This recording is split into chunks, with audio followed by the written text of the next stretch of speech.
오늘 이 69편을 가지고 여러분들과 오늘 잠시 은혜를 나누고자 합니다. 여러분들이 성경을 펼쳐보시면 시편 69편 맨 위에 이 시편의 타이틀이 나옵니다. 그 타이틀을 보면 다윗의 시, 인도자를 따라 소사님에 맞춘 노래, 이렇게 기록이 되어져 있어요. 소사님에 맞춘 노래. 우리가 이 소사님이 무엇인지 잠시 먼저 한번 생각을 해보려고 하는데, 우리가 소사님이라고 하는 이 단어가 굉장히 생소합니다. 그렇죠? 성경학자들이 이 소사님이 과연 무엇일까를 가지고 많이 고민을 했습니다.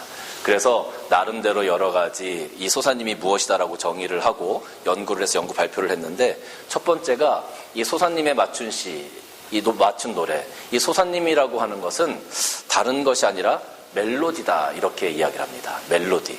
그러니까 우리가 노래를 보다 보면 뭐 재즈도 있고 발라드도 있고 뭐 트로트도 있고 뭐 여러 가지 곡조가 있지 않습니까? 그래서 이 수사님이라고 하는 것이, 소사님이라고 하는 것이 바로 이 멜로디의 일종을 이야기하는 것이다, 이렇게 이야기하는 학자들이 있어요.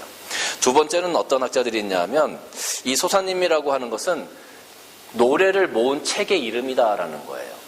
예를 들어서 뭐 찬미 2000, 그러면 찬양이 2000곡이 들어가 있잖아요. 또 찬송가, 그러면 찬송가가 600여 곡이 들어가 있잖아요. 이런 식으로 소사님이라는 것은 바로 책의 이름이다, 이렇게 이야기하는 사람들도 있어요.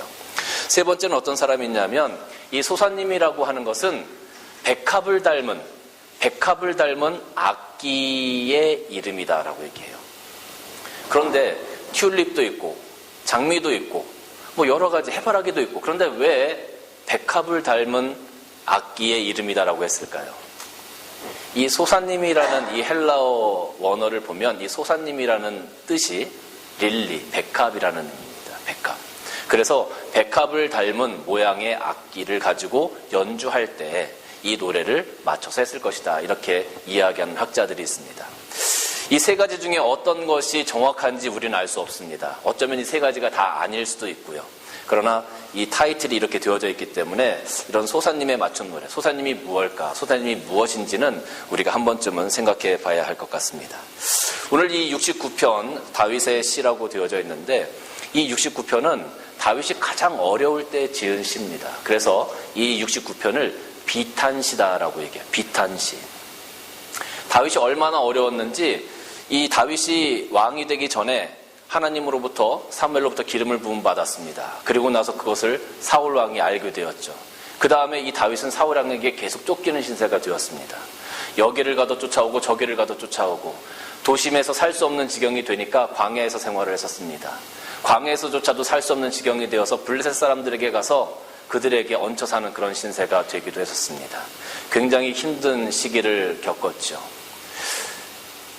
다윗이 사울왕에게 쫓겨다니면서 정말로 그 어려운 시기 속에서 만든 시가 바로 이 69편의 시라는 거예요. 다윗이 얼마나 어려웠냐 하면, 이 시편 69편 8절 말씀을 보니까 이렇게 기록이 되어져 있어요. 내가 나의 형제에게는 객이 되고 나의 어머니의 자녀에게는 낯선 사람이 되었나이다. 우리가 범죄자라고 해도, 자식이 범죄자라고 해도 그 자식을 돕는 것이 부모의 마음이고, 또 형제를 돕는 것이 어떻게 보면 인지상정이라고 할 수 있어요.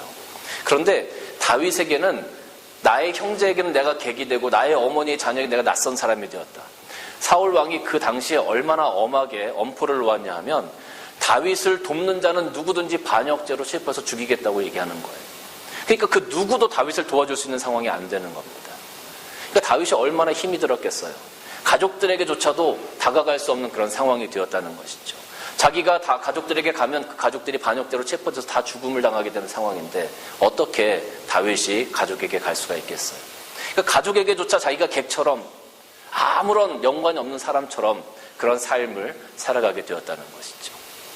이스라엘 나라 안에서 혈혈단신으로 홀로 모든 것들을 다 해결하며 도망자의 신세로 전락한 그런 다윗의 상황이었습니다. 얼마나 힘이 들고 어려웠겠습니까? 그런데 이 상황 속에서 다윗이 이 비탄시를 가만히 보면, 처음에는 하나님, 왜 제가 하나님을 믿고 하나님을 의지하고 이렇게 최선을 다해서 살아가려고 하는데 이런 어려움이 옵니까? 라고 이야기를 합니다. 그런데 그 비탄시, 이 시의 끝에 가면, 오늘 29절, 30절부터 34절, 36절까지 말씀을 보면, 다윗이 이 시를 끝맺는데 어떻게 끝맺냐 하면 찬양함으로 끝낸다는 거예요. 찬양함으로. 자기의 상황이 힘들고 어렵고 도저히 극복해낼 수 있는 상황이 아닌 거예요, 지금. 광야에서 자기를 도와줄 사람도 없고 내가 내일 먹을 음식이 없어요. 쫄쫄 굶어가면서 사울의 군사들에게 쫓겨다니는 그런 상황인데, 그런 상황 가운데 이 시의 끝맺음을 어떻게 맺냐 하면 찬양함으로 끝맺는다는 거예요. 찬양함으로. 이것은 부정적인 마음을 가지고 있거나 작은 믿음을 가지고 있는 사람들이 할 수 없는 굉장히 위대한 일입니다. 다윗이 위대하다라고 이야기하는 것은 바로 이런 믿음 때문에 그래요. 다윗은 분명히 알았습니다. 내가 지금 힘들고 어렵고 사울의 왕에게 쫓기는 그런 도망자의 신세이지만 하나님께서 나에게 약속하신 그 약속을 반드시 이루실 거라는 것, 나의 생명의 주인이신 그 하나님께서 나를 구원하실 거라는 것을 분명히 믿고 그러한 소망을 가지고 오늘 이 69편의 마지막을 찬양으로 끝내는 겁니다. 하나님께서 나를 구원하실 거다. 하나님께서 나와 함께 하실 거다. 하나님께서 내 손을 붙잡아 주실 거다. 그 확신을 가지고 소망을 가지고 오늘 이 어려운 시기에 이 비탄시의 끝을 찬양으로 장식하고 있다는 거예요. 이건 아무나 할 수 있는 게 아니에요. 정말로 위대한 믿음을 가지고 있는 사람들만 할 수 있는 겁니다. 여러분들의 삶이 힘들고 어려울 때 여러분들이 하나님을 찬양할 수 있겠습니까? 하나님을 향하여 원망하기보다는 불평하기보다는 하나님을 찬양할 수 있겠느냐는 거예요. 바울은 로마서 8장 24절 25절에서 우리가 소망으로 구원을 얻었음에 보이는 소망이 아니니 보는 것을 누가 바라리요. 만일 우리가 보지 못하는 것을 바라면 참음으로 기다릴지니라 그랬어요. 우리가 소망으로 구원을 얻었다 그랬어요. 하나님께서 내가 지금 힘들고 어렵고 내가 절망 가운데 있고 내가 낙담할 수 있는 상황이 되어져요. 당장 내가 무엇을 기약할 수 있는 상황이 아니에요. 내가 정말 하나님 앞에 간구하고 기도하고 내가 하나님 앞에 최선을 다했는데 하나님께서 내가 기도하는 것에 응답해 주시지 않는단 말이에요. 그런 상황 가운데 있을지라도 우리가 소망으로 구원을 얻었다. 우리가 하나님을 바라보는 그 믿음의 소망을 가지고 나아가면 하나님께서 반드시 그 믿음의 소망에 응답하신다라는 거죠. 보이는 소망은 소망이 아니라는 거예요. 보는 것은 누구나 다 알 수 있고 보는 것은 누구나 다 믿을 수가 있어. 그런데 정말로 하나님께서 나에게 약속하신, 하나님께서 나에게 베풀어 주시겠다고 말씀하신 그 은혜, 아직 이루어지지 않았고 내 삶이 지금은 힘들지만 하나님께서 반드시 그것을 이루실 거라는 그 소망, 그 믿음, 그것이 있을 때 반드시 하나님께서 그 구원을 우리의 삶 가운데 이루어 가신다라는 거죠. 그래서 다윗의 믿음이 위대하다고 하는 겁니다. 그래서 다윗의 믿음이 우리의 본이 되는 겁니다. 여러분, 우리가 살다 보면 참으로 우리가 낙담하고 절망할 때가 참 많이 있습니다. 우리가 이민 1세대 혹은 2세대이신 분들도 계시지만 우리가 호주 땅에 와서 우리가 만약에 한국에 있었으면 어쩌면 한국에서 이만큼 열심히 살았으면 아마 다 성공하시고 다 잘 사실 수 있을 것 같아요. 근데 우리가 이 호주 땅에 와서 정말로 우리가 그동안 한국에서 쌓아왔던 그런 모든 커리어를 다 내려놓고 이 호주 땅에 와서 얼마나 많이 고생합니까? 밤새도록 나가서 일해야 되고 몸이 아파도 나가야 되고 쉴 수 없어요. 하루 벌어서 하루 먹고 사는 그런 삶처럼 정말 우리의 삶이 그렇단 말이죠. 우리가 누구 때문에 이 고생을 해요? 우리가 누구 때문에 이 고생을 해요? 우리가 왜 이런 고생을 참고 이겨낼 수 있습니까, 지금? 그래도 내 자식은 이렇게 살지 말고 더 좋은 삶을 살았으면 하는 그런 마음에서 우리가 그러잖아요. 그런데 우리 마음대로 가장 안 되는 것 중에 하나가 뭡니까? 자식이에요, 자식. 부모의 마음은 자녀들을 위해서 그렇게 힘들어도 몸이 아파도 나가서 뼈가 부서지더라고 일을 하는데 자녀들은 그 부모의 마음을 몰라줄 때가 참 많이 있죠. 그리고 자기들 혼자 다 큰 줄 알아요. 자기들이 모든 것을 결정하고 자기들 마음대로 다 하려고 그래요. 부모들의 충고를 더 이상 들으려고 하지 않습니다. 분명히 그 자녀가 선택하는 것을 보면 고생할 수밖에 없는 길이고 안 되는 길이에요. 그럼에도 불구하고 아무리 충고를 해줘도 부모의 말을 듣지 않는 자녀들이 얼마나 많이 있어요. 그런 모습을 보면 우리들의 마음이 찢어지고 낙심될 때가 얼마나 많이 있습니다. 부부간의 모습은 어떻습니까? 이 땅에 와서 힘들게 우리가 계획을 세우고 여보 우리가 잘해서 몇 년 뒤에는 10년 뒤에는 이러한 목표를 이루어 갑시다라고 약속을 합니다. 최선을 다해서 둘이 열심히 앞만 보고 달려갑니다. 그런데 가다 보면 어느샌가 나와 함께 했던 그 배우자가 딴짓을 하고 있어요. 딴 데를 보고 있어요. 앞만 보고 열심히 함께 달려나가도 힘들고 어려울 판에 자꾸 내가 앞에 나가지 못하도록 브레이크를 잡고 내 등을 잡아당기는 그런 역할을 하는 사람들이 얼마나 많이 있습니까? 그럼 그때 우리가 얼마나 낙심이 되고 절망스럽고 나는 이렇게 열심히 뼈가 부서지려고 하는데 대체 당신은 뭐하고 있냐고 그런 원망을 할 때가 한두 번이 아닙니다. 이 땅에서 우리가 사람들과의 관계를 가지고 무언가 한번 해보려고 할 때도 때로는 그 사람들이 내 뒤통수를 치고 신뢰가 깨어지고 믿음이 무너져버리는 경우가 종종 있습니다. 그런 경우를 당할 때 우리가 얼마나 낙심하고 절망합니까? 공든탑이 하루아침에 다 무너지는 것 같은 그러한 생각을 갖게 됩니다. 그럴 때 여러분 우리는 오늘 이 시편 69편 이 다윗의 시를 생각하면서 여러분 용기를 얻으시기를 주님의 이름으로 축원합니다. 다윗의 믿음을 보세요. 그렇게 힘들고 어렵고 모든 것들을 다 잃어버렸던 그런 상황이 되었어요. 가족까지 다 잃어버리고 혈혈단신으로 이 홀홀단신으로 아무것도 할 수 없는 그런 상황이 되었어요. 그런데 그때 좌절하고 낙심하고 절망할 수밖에 없는 그런 상황 가운데 오히려 하나님을 찬양함으로 그 마음 가운데 믿음의 소망을 갖고 있잖아요. 그 위대한 다윗의 믿음을 그 모습을 여러분의 삶 가운데 담아내시기를 주님의 이름으로 간절히 축원합니다. 여러분 이 찬송을 우리가 해야 하는 이유는 바로 그겁니다. 그것이 찬송의 힘이에요. 그것이 찬송이 우리에게 주는 힘이라는 거죠. 우리를 일으키는 힘이고요. 우리가 보통 찬송은 곡조부터는 기도다 이렇게 많이 얘기를 해요. 그죠? 그래서 우리가 기도하듯이 하나님께 찬양을 할 수 있는 부분이 되는 거죠. 또 이 찬송은요, 여러분, 우리가 입 밖으로 내는 믿음의 고백이라고 여러분 생각하시면 돼요. 이 찬송은 하나님의 권세를, 하나님의 권위를 선포하는 선포다라고 생각하시면 돼요. 그러니까 하나님의 권세를, 하나님의 주권을 날마다 우리가 찬송함으로 입 밖으로 내는 거예요. 내 믿음의 고백을 입 밖으로 내는 거예요. 찬송함으로 말미암아, 찬양함으로 말미암아 하나님께 영광 올려드릴 뿐만 아니라 하나님의 주권을 선포하는 그 선포가 바로 찬송이고 찬양이다라는 거죠. 그러니까 이것을 우리가 입 밖에서 떼면 안 되는 거예요. 믿음의 사람들은 항상 찬양하며 찬송하며 달려나가야 하는 겁니다. 여러분 우리가 이 땅에서 살아가다 보면 때로는 우리를 시험에 들게 하고 또 하지 말아야 할 것들에 대한 유혹들이 굉장히 많이 다가옵니다. 거짓의 유혹들이 굉장히 많이 다가옵니다. 그럴 때 여러분들 입 밖으로 여러분 입으로 고백하십시오. 마귀들과 싸울지라 죄악 벗은 형제요 영광 할렐루야 곧 승리하리라. 입 밖으로 여러분 선포하십시오. 대적하십시오. 하나님의 주권을 선포하십시오. 여러분이 그러한 믿음과 그런 소망의 노래를, 그러한 소망의 찬양을 할 때 사단의 권세가 무너지는 겁니다. 우리를 유혹했던 사단의 권세들이 물러가게 되는 역사가 나타나게 되는 겁니다. 여러분 선포하세요. 찬양하세요. 사단이 나를 번뇌케 하고 나를 낙심케 합니다. 내 마음을 들끓게 합니다. 내 마음의 평정심을 사라지게 합니다.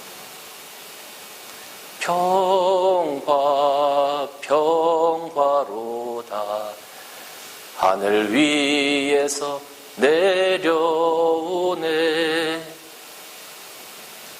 사단이 우리들의 마음을 들끓게 할 때 하나님께서 주신 그 성령의 음성, 성령의 은혜로 말미암아 우리가 찬양으로 그렇게 선포하고 찬양으로 우리가 그렇게 고백하면 그 사단의 문제, 사단의 유혹들이, 사단의 시험들이 다 풀려지게 되고 물러가는 역사가 나타나게 되는 겁니다. 여러분 우리가 입으로 시인하는 것이 굉장히 중요해요. 입으로 선포하는 것이 굉장히 중요해요. 내 마음 가운데 부족함이 있다 할지라도 내가 입술로 하나님을 고백하고 입술로 하나님의 주권을 선포하고 입술로 하나님 앞에 나가려고 노력하는 그 노력 가운데 하나님께서 주시는 은혜가 더한다라는 것이죠. 사단이 우리의 믿음 생활을 하는데 자꾸 어려움을 만듭니다. 걸림돌을 만들어냅니다. 나를 자꾸 내 믿음을 흔들려고 합니다. 예수로 나의 구주 삼고 성령과 피로써 거듭나니. 여러분 이런 찬송을 한번 해보세요. 어디 사탄이 들러붙습니까? 어디 사탄이 우리를 흔들려고 합니까? 감히 우리가 이렇게 선포하고 우리가 이렇게 하나님께 고백을 하는데 어떻게 사탄이 어떻게 세상이 우리를 대적할 수 있겠습니까? 찬송으로 선포하고 찬송으로 고백하십시오. 오늘 이 다윗이 그 모습을 우리들에게 보여주고 있는 겁니다. 우리가 어떠한 모습으로 이 땅에서 살아가야 하며 어떠한 모습으로 사단을 대적해야 하는지를 보여주고 있는 겁니다. 여러분 입술 가운데 찬양의 소리가 끊이지 않기를 주님의 이름으로 간절히 축원합니다. 우리가 입술로 찬양을 고백하고 우리가 입술로 찬양을 하고 하나님의 주권을 선포하게 되어지면 우리들의 마음의 상태만 변하는 것이 아니라 우리들의 실질적인 우리 상황, 여러 가지 여건들도 변화되어지는 경우 굉장히 많이 있습니다. 여러분 빌립보서 16장 말씀을 보면 16장 22절부터 26절까지 말씀 같이 한번 보겠습니다. 같이 한번 읽겠습니다. 시작. 무리가 일제히 일어나 고발하니 상관들이 옷을 찢어버리고 매를 치라 하며 많이 친 후에 옥에 가두고 간수에게 명하여 든든히 지키라 하니 그가 이러한 명령을 받아 그들을 깊은 옥에 가두고 그 발에 차고에 든든히 채웠더니 한밤중에 바울과 실라가 기도하고 하나님을 찬송하며 죄수들이 듣더라. 이에 갑자기 큰 지진이 나서 옥터가 움직이고 문이 곧 다 열리며 모든 사람의 매인 것이 다 벗어진지라 그랬어요. 바울과 실라가 빌립보 지역에서 전도를 하다가 감옥에 들어가게 됐어요.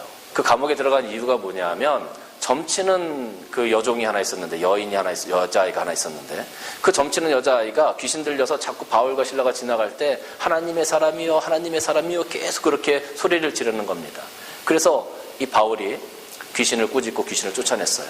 그랬더니 그 여종의 주인이 그 여종이 점을 치니까 돈이 생겼거든요. 그런데 그것이 다 끊어지게 된 겁니다. 그러니까 화가 나서 바울과 실라를 고발한 겁니다. 그래서 되지도 않은 이야기로 우리가 믿지도 못할 것을 전한다 하면서 그렇게 모함을 해서 그 사람을 고발했어요. 그래서 그 사람들이 바울을 매로 치고 깊은 옥에 가두게 된 거죠. 손발에 착고를 채워서 꼼짝할 수 없는 그런 상황이 되었어요. 옥도 그냥 옥이 아니라 깊은 옥에 가뒀다고 성경 기록하고 있어요. 이 얼마나 절망적인 상황이겠어요. 바울이 나쁜 짓을 하다가 잡혀 들어갔습니까? 하나님의 사역을 감당하다가 잡혀 들어간 거예요. 하나님 말씀대로 살려고 노력했는데 이런 일이 생긴 거예요. 낙심하고 절망할 수 있죠.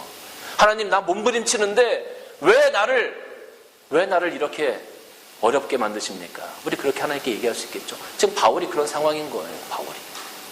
근데 바울이 한밤중에 좌절하고 실망하고 울고 불고 콧물을 흘리면서 하나님을 원망했어요. 오늘 여기 25절 말씀 드니까 뭐라 그랬냐고 다시 한번 보겠습니다. 25절 말씀 같이 한번 보겠습니다. 시작. 한밤중에 바울과 실라가 기도하고 하나님을 찬송하며 죄수들이 듣더라. 기도하고 하나님께 찬송했다 그랬어요. 그 상황에서 이게 말이 됩니까? 그 상황에서 이게 바울의 위대한 믿음이에요. 그 상황에서 하나님을 원망하기보다는 기도하고 찬송을 했더니 이에 갑자기 큰 지진이 나서 옥터가 움직이고 문이 곧다 열리며 모든 사람의 매인 것이 벗어졌다라고 그랬어요. 환경이 완전히 바뀌었죠. 자유의 몸이 되는 겁니다. 많은 목사님들이 설교를 하실 때 우리가 기도하고 하나님께서 응답 주시고 은혜를 주시면 우리가 기도원에 가서 기도하고 내려오면 그렇게 기쁜 마음으로 내려오는데 우리의 환경은 하나도 안 바뀐다. 우리의 마음이 바뀌는 거다. 내가 그 문제를 바라보는 시각이 바뀌는 거다. 그렇게 많이 설교를 하세요. 맞습니다. 첫 번째는 우리들의 마음이 바뀌는 게 맞아요. 그런데 우리가 거기까지만 믿으면 거기까지 믿음이에요. 두 번째는 뭐냐 하면 하나님께서 우리의 환경도 바꾸실 수 있다는 것을 분명히 믿어야 합니다. 하나님께서 나를 바꾸실 뿐만 아니라 이 천지의 주제이신 하나님께서 그 환경까지도 바꾸실 수 있다는 것을 분명히 알고 믿음으로 고백하는 믿음, 그것이 큰 믿음이고 그것이 위대한 믿음입니다. 사람들이 환경을 자꾸 안 건드리려고 그래요. 왜냐하면 환경이 안 바뀌면 나중에 할 말이 없으니까. 그런데 하나님은 환경까지도 오늘 보세요. 한밤중에 바울과 실라가 기도하고 찬양했더니 옥터가 흔들리고 닫혔던 문이 열리고 매였던 착고가 풀어지고 자유의 몸이 되었잖아요. 하나님은 환경도 바꾸실 수 있는 분이세요. 왜 우리 기독교인들이 그 믿음을 갖지 않는지 모르겠어요. 나를 바꾸실 수 있는 분, 그리고 환경도 바꾸실 수 있는 분. 하나님은 그런 분이에요. 우주의 주인이신, 만유의 주인이신 분이기 때문에. 여러분, 이러한 믿음을, 이러한 모든 결과를 찬양함으로 우리가 만들어갈 수 있다는 거예요. 찬양을 해야 하는 이유가 바로 여기 있는 겁니다. 그러니까 여러분들 집에서 지내시면서 찬양을 매일 하세요. 찬양 테이프를, 찬양 CD를 좀 매일 좀 틀어놓으세요. 그래서 입으로라도 흥얼거리세요. 예수로 나의 구주 삼고. 여러분, 순간순간 우리가 이렇게 입술로 고백하면 어떻게 사단이 우리를 대적해 올 수 있겠습니까? 어떻게 사단의 권세가 우리를 둘러 짐칠 수 있겠습니까? 매일 우리가 그렇게 하나님을 고백하고 하나님의 주권을 선포하는데, 하나님 한 번도 나를 실망시킨 적 없으시고, 하나님이 한 번도 나를 실망시킨 적이 없다고 내가 입술로 고백하는데, 어떻게 해서 이 세상이 나를 실망시킬 수 있겠어요? 어느 분이 중병에 걸려서 사형 선고를 받고 병상에 누워 있었습니다. 그 친구를 병문안하려고 한 친구가 찾아왔어요. 그런데 이 병문안을 온 친구는 예수님을 믿지 않는 친구였고, 그 병상에 누워서 죽을 날을 기다리고 있던 친구는 예수님을 믿는 친구였어요. 친구가 죽어가는 것을 보고 이렇게 이야기합니다. 여보게, 대체 자네가 믿는 하나님은 어디 있나? 나는 예수를 믿지 않아도 이렇게 건강하게 잘 살아가는데, 대체 자네는 예수를 믿는다고 하면서 지금까지 그렇게 충성하고 그렇게 교회에 헌신을 많이 했는데, 자네는 지금 중병에 걸려서 내일 모레 죽게 생겼네. 대체 자네가 믿는 하나님은 어딨나? 자네 왜 그런 믿음 생활을 하고 있는 건가? 내가 더 낫다고 생각하지 않나? 병상에 누워있던 친구가 이렇게 얘기했습니다. 아니야, 그런 소리 하지 마. 예수님은 내가 슬플 때도 함께 하셨고, 내가 기쁠 때도 함께 하셨고, 내가 아플 때도 함께 하셨고, 내가 웃을 때도 함께 하신 분이야. 그리고 내가 오늘 이 병상에 누워있는 이 순간에도 나와 함께 하는 분일세. 그분이 나에게 무엇을 해 주어서가 아니라 내가 그분과 함께 한다는 것, 그분이 나와 함께 하신다는 것, 그것이 바로 내 기쁨이고 내 소망일세. 많은 사람들은 절망의 상황 가운데서 하나님을 버리라고, 하나님을 욕하라고, 대체 하나님이 어디 있느냐고 우리에게 반문합니다. 그리고 그 하나님이 과연 능력 있는 하나님이냐고, 과연 여러분들을 구원할 수 있는 하나님이냐고 우리들에게 반문합니다. 그런데 정말로 위대한 믿음을 가지고 있는 사람들은 상황에 따라서 믿음을 고백하는 것이 아니라 어떠한 상황이 되든지 간에 나와 함께 하시는 그 하나님을 고백하는 그 믿음의 사람들이 바로 위대한 사람들이라는 겁니다. 사랑하는 성도 여러분, 여러분들 입술 가운데 이 찬양을 놓지 마세요. 항상 여러분이 밥을 하시든지 출근을 하시든지 운전을 하시든지 여러분 입술 가운데 이 찬양을 놓지 마세요. 찬양으로 하나님께 믿음의 고백을 드리고 찬양으로 하나님의 주권을 선포하는 그 시간들을 가지시기를 바라요. 그러면 어떠한 상황이 되든지 하나님과 함께하는 그 동행의 기쁨, 그 동행의 은혜를 여러분들이 만끽하며 살아가실 수 있게 될 것입니다. 그것이 하나님께서 우리에게 바라는 그런 삶이 아닐까요? 그것이 바로 하나님께 드리는 삶의 예배가 아닐까요? 사랑하는 성도 여러분, 오늘 이 다윗의 위대한 믿음, 이 믿음이 여러분의 삶 가운데 날마다 샘솟게 솟아나 여러분의 삶 가운데 찬양이 끊이지 아니하고 여러분 입술 가운데 하나님께서 주시는 축복의 은혜가 날마다 풍성케 되어지시기를 주님의 이름으로 간절히 축원합니다.